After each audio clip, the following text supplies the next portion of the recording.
आपके पास इस वक्त उत्तराखंड के मुख्यमंत्री पुष्कर सिंह धामी वो कुछ बोल रहे हैं, जरा सुन लें। और उन्होंने मैं व्यक्तिगत रूप से भी, चूंकि उनका जाना मेरे लिए व्यक्तिगत क्षति है, साथ ही साथ भारत के साथ उत्तराखंड के लिए बहुत बड़ी क्षति है।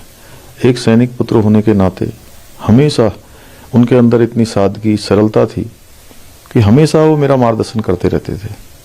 अभी कुछ दिनों के अंतराल में ही मुझे उनके साथ मेरे पिताजी की जो रेजिमेंट है, महार रेजिमेंट के सेंटर में उनके साथ जाना था, लेकिन बीच में ही नियति को कुछ और मंजूर था।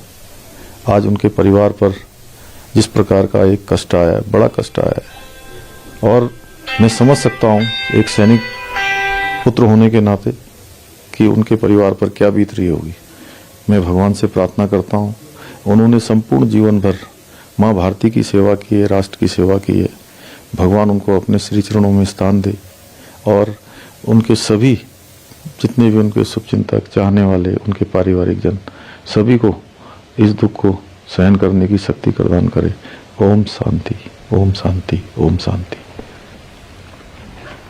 उत्तराखंड के मुख्यमंत्री पुष्कर सिंह धामी ने भी कहा कि उनके लिए भी ये एक निजी क्षति है, और जाहिर बहुत सारे लोग आज ऐसा महसूस कर रहे होंगे, खास तौर पर हमारी सुरक्षा सेवाओं से जुड़े लोग, हमारी सेनाओं से जुड़े हुए लोग।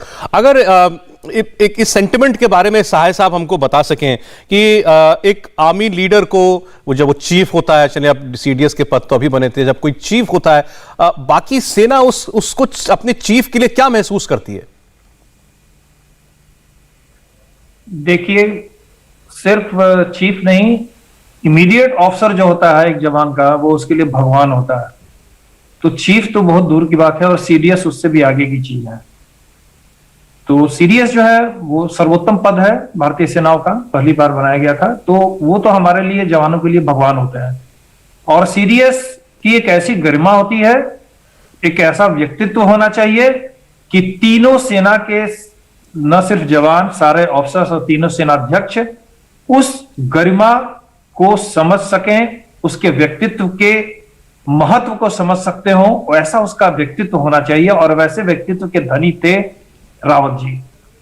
सबसे बड़ा उनका जो योगदान है वो ये है, मैं एक बात कहना चाहूंगा यहां पे, कि जब आप सेना के अध्यक्ष हो जाते हैं और राजनीतिक नेतृत्व जो होता है उसके सामने जब आप खड़े होते हैं, तो कई बार ऐसी परिस्थितियां आती हैं कि आप सेना के जवानों के भविष्य की बात करें, या उनके सुख दुख की बात करें, या राजनीतिक नेतृत्व या देश जो चाहता है उस पर। साहिब साहब, मुझे एक मिनट का वक्त दीजिए। इस वक्त हम आपको सुनाना चाहते हैं मधुलिका रावत जी, यानी जनरल रावत की